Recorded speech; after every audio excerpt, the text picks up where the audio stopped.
Welcome back to another episode of Motogp Mech, and today we're going to talk about the results from the end of season or the start of the 2024 season test that just happened at Valencia. Now, Maverick Vinales topped the pole as normal. He is the testing world champion, followed up by Brad Binder from Marco Bezzecchi, Marc Marquez, Raul Fernandez, Alex Marquez, Fabio Di Gianantonio, Enea Bastianini, Jack Miller, Luca Marini, Pecco Bagnaia, Fabio Quartararo, Joan Mir, Augusto Fernandez, Jorge Martin, Franco Morbidelli, Johan Zarco, Pedro Acosta, Alex Rins, Cal Crutchlow, Taka Nakagami, Aleix Espargaro, and Lorenzo Savadori. Now, Brad Binder and Maverick Vinales did set their fastest laps on the 2023 bikes. And, you know, I wouldn't be taking what happened in this test as a sign of what is going to happen for the 2024 season. You could see a number of manufacturers didn't have too much change. So, like Aprilia did not have too much change. Neither did Ducati, but you could see that they were working on a new engine. And Pecco specifically, you could see um, is definitely struggling coming out of the corners with the rear spinning up. So, realistically, they're only starting to work on their engine mapping.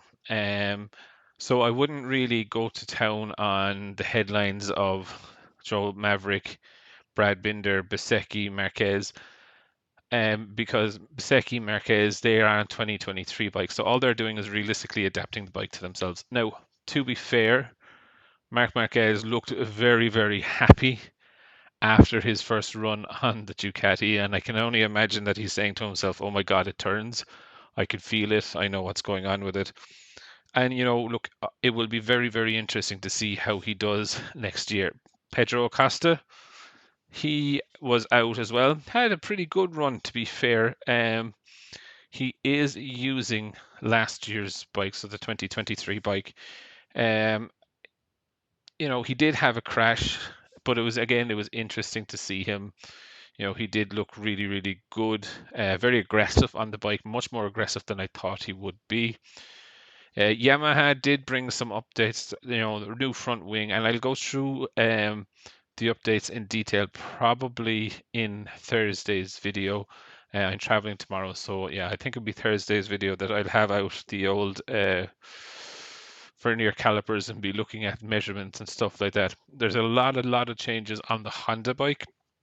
Everything, I think, chassis, swing arm, fairings. The only thing to note is that the engine note sounds the same. The other thing that as well is KTM. They seem to be having launched a massive aero update, and they're running it in a camo kind of condition, so it's very hard to see it. This would be typical of Red Bull racing. So I can't wait to dig into that and see it a little bit more. But I will share it with you as soon as I have it. But overall, I thought the test was quite good. It doesn't really give us much, but again, it's definitely KTM giving ideas to others of where they're going to go with their aero. Ducati not giving away too much, working mainly on the engine with Bastianini, Pecco, and Jorge Martin. So it's definitely going to be quite an interesting off season for the development. But that wraps up all of the on-track action for 2023. Doesn't mean there will not be videos. There will still be videos from myself. But I would definitely love to know your thoughts. What did you think of the test that just happened today in Valencia? Definitely leave your thoughts in the comments below. And I'll be back again tomorrow with another video.